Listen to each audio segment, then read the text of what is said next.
Hey team, Coach Mike here. Today I've got something new for you. Matt from Iron Neck is here to showcase their product.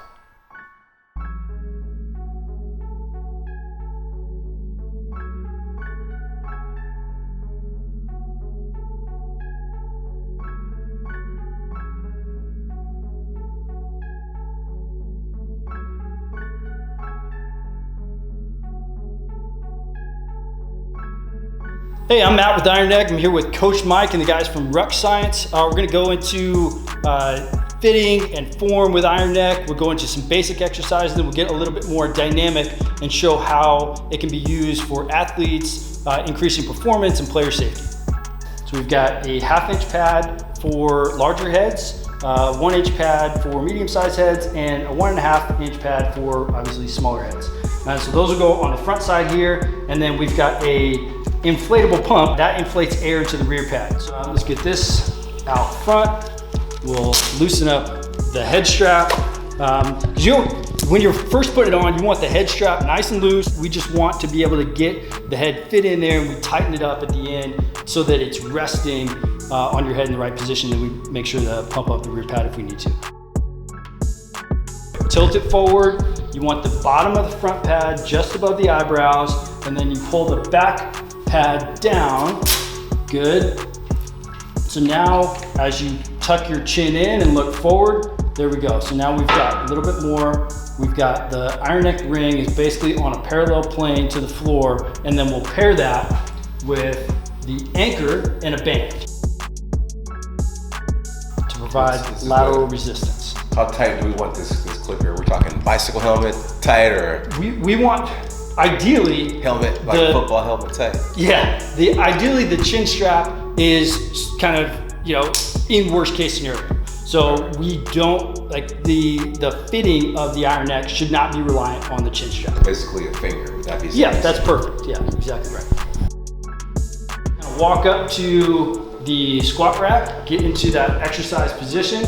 Good. So again, Coach Mike here, he's got chin tucked in, he's engaged deep neck flexors even more right there. So his deep neck flexors in the front of the neck, which are typically underutilized and underdeveloped, are engaged. And then we're gonna work posterior chain here. So we've got anchor point right at forehead height or just a tad above. Get them clipped in and then slowly walk back to establish tension in the band.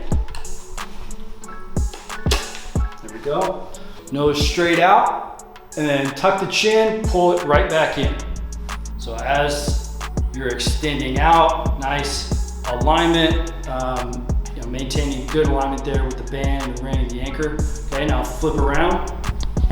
Now we'll activate more the anterior side, right? So now you're working hard in the core, working hard in the anterior side of the neck, the front of the neck, and then straight out and straight back. The one thing that's going to prevent the back of your head from hitting the ground is the ability of your neck to contract and absorb those impact forces, and again, prevent the back of the head from hitting the ground, impacting the brain, causing injury. So again, tuck that chin in. So now we can just look up, look down. So a little bit different than a typical flexion extension exercise that you would see someone doing with like a neck harness or something.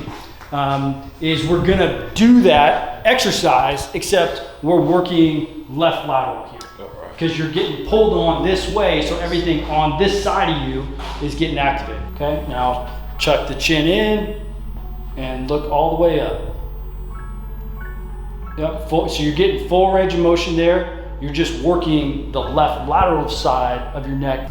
I think what's really interesting to note is when you were talking about collisions and car accidents, when you break down a car accident, it's essentially an open chain movement meeting a closed chain. Mm-hmm. And so when those two opposing forces meet, it's essentially, the give and take. Right. And so you're absorbing the shock one way or another. Yep. And in this instance, we're using our neck to absorb a shock. Mm-hmm. And so, which is why we have, such little tension here, but enough to engage all of those stabilizing muscles. Yep. All right, so we're getting to a good tackling position where Coach Mike is going to mimic him engaging another player. So he's going to take little baby steps forward, and as he steps out, or as you step out, you're going to increase the tension on the band. So the further you walk out, the harder it is to maintain balance, stability, and the more muscle activation you're getting throughout the body. That's good. While you're maintaining good form, perfect. Awesome. Man, that feels so good. The movement through the quad, trying to keep my core tight as well, and trying to not look silly on camera. It's just, it's a lot. For those of you that think that I'm not getting a solid workout out of this, you are sorely mistaken. We've got Coach Mike kind of in an all-fours position. We're going to do some more rugby-specific, scrum-specific exercises to kind of focus on the lateral pressure or tension that's being applied during a scrum. So now we've got him here in this position. We've got band pulling here so that the interaction in the muscles starts on the left side of his neck, but he's also being engaged down the left side of his core. He's working kind of on the inner thigh, on stability, a lot of work in the shoulders, down and through the hands. Nice. All right, now we've got Coach Mike working the other side. So now he's engaged right lateral side, and we've got a kettlebell to, again, work through some of that lateral strain, lateral tension, lateral load, and we're just engaging different parts of the shoulder, the neck, and the back to work in conjunction to kind of, again, just make ourselves as bulletproof as possible for the different angles of impact that we're going to endure out on the pitch. Remember, team, check out rucksides.com for supplements and training programs.